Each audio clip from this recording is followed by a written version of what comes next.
Revenge மட்டும் இல்லாமல் எல்லா சூழ்நிலையும் சைலன்ஸ் தான் ரொம்ப பெஸ்ட்டு. ஏன் பார்த்தீங்கன்னா, எப்போ உங்களை மக்கள் ஹேட் பண்ணுறாங்களோ அப்போ நீங்கள் என்ன செய்யணும்னா கான்ஃபிடென்ஸாக இருக்கணும். ஸோ உங்கள் சக்ஸஸ் அவங்க டவுட்டை டெஸ்ட்ராய் பண்ணணும். சைலண்டாக ஒர்க் பண்ணி உங்கள் சக்ஸஸை லவுடாக்குங்க. ஏன் அப்படி சொல்கிறேன்னு பார்த்தீங்கன்னா, என் ஃப்ரெண்ட்ஸ்லாம் தெரிஞ்சவங்க உண்டு. அவங்க மியூசிக்கில் ரொம்ப இன்ட்ரெஸ்ட்டு.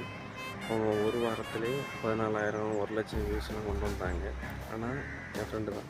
ஆனால் என்னன்னா வீடியோலாம் சோஷியல் மீடியாவில் நான் இப்படி பண்ணுறேன்னு போட்டு பாசிட்டிவும் நல்லா வந்துச்சு, நெகட்டிவும் நிறைய வர ஆரம்பிச்சிட்டு. ஸோ அதிலே அவன் விட்டுட்டான். இல்லைன்னா அவன் தொடர்ந்து பண்ணியிருந்தான்னா வெறும் ஒரு வாரத்தில் 6,000 8,000 சப்ஸ்கிரைபரை கொண்டு வந்தான். அது மட்டும் இல்லை 1,00,000 2,00,000 வியூஸ் கொண்டு வந்தான். ஸோ இப்படி டேலண்ட் இருக்கும்போது அது ஷோ ஆஃப் பண்ணனால நிறைய இதாச்சு. ஸோ இதை நீங்கள் புரிஞ்சு நடந்துக்கோங்க. So silence is best. So thank you. எதுக்கும் நிறைய லைஃப் சேஞ்சிங் அட்வைஸ் வேணும், என்னை ஃபாலோ பண்ணுங்கள். So thank you.